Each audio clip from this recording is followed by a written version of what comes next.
Hi friends, மாங்காய் வந்து பக்கத்து வீட்டு அக்கா இருந்துட்டு ஊறுகாய் போடுன்னு சொல்லி காலையில் கொண்டாந்து கொடுத்துட்டு போனாங்க. சரி நம்மளும் ஊறுகாய் போடல, இந்த வருஷம் இன்னும் ஊறுகாய் போடல, மாங்காய் சீசன் வந்து அப்படின்ட்டு 3 காய் கொடுத்தாங்க. சரி தான் கொஞ்சம் வெட்டி வச்சுருக்கேன்.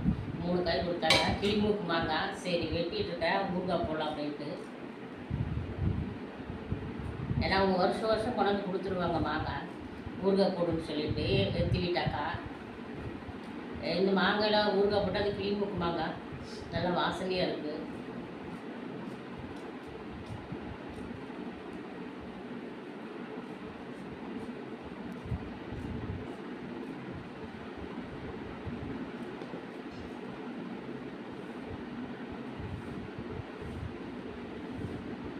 இது எனக்கு சாப்பிட்றது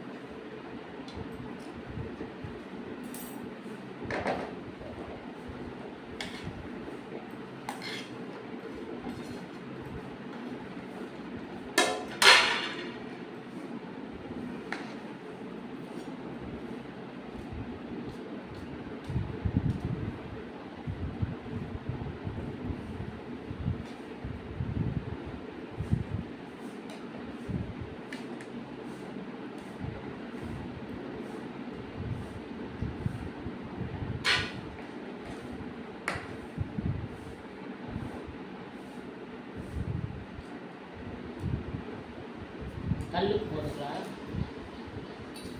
கல்லுப்பு போட்டுக்கலாம்.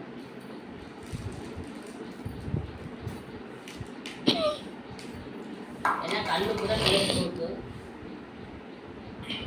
மிளகாத்தூள் போட்டுக்கலாம்.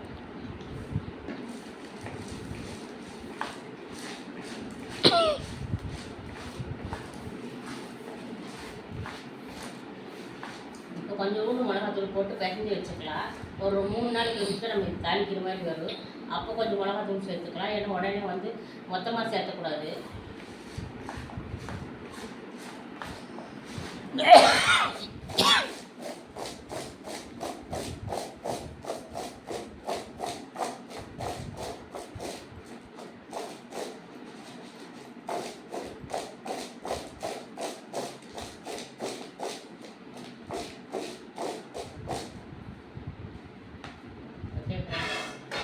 இப்போ உப்பு மிளகாத்தூளும் போட்டு கலக்கி வச்சாச்சு. ஒரு 3 நாள் இருந்துச்சு நம்ம எடுத்து தாளிச்சிக்கலாம்.